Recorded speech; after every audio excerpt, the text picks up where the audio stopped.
PulseX for Pulse before it launches? Yes, you can. Here's how. And but it depends on what you mean by launches. You could do it before the bridges launch. So imagine that there aren't any bridges yet. And so you're just on the Pulse network and you're trading PLC20s for PLS and other, or PRC20s, right? Like ERC20 copies.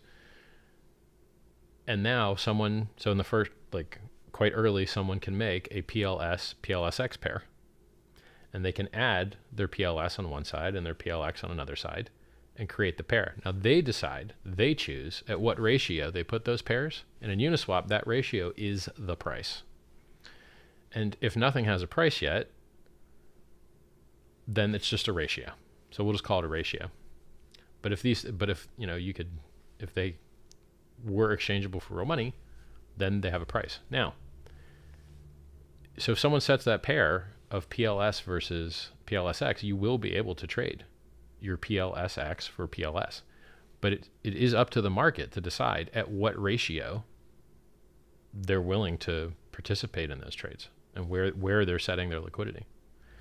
Then you can do all that trading, right? So maybe if you missed out on PulseChain, you know, PLS, and you want to on-ramp to it, you could sacrifice for freedom of movement, freedom of assembly, get free PLSX.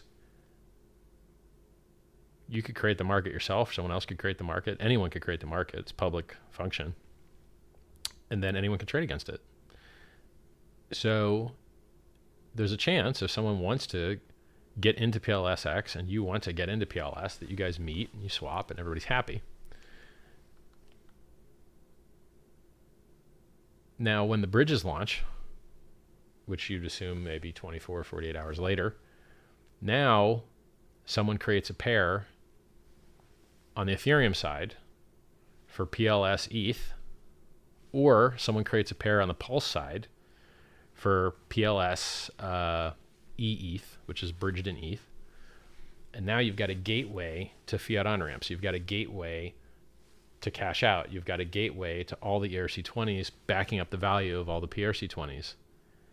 And so you can on-ramp and off-ramp on any of those things, right? So the reason you kind of want to have that delay between when PLSX, PulseX exchange launches and when the bridges launch is just so everybody knows that we're launching at zero value. And if, you know, just like Satoshi created coins at zero value, got dominion and control of coins at zero value, and therefore doesn't owe any tax until he sells, depending on where he lives. Some places you sell, you don't owe any tax. That's why I don't like giving tax advice, because it really depends on where you live.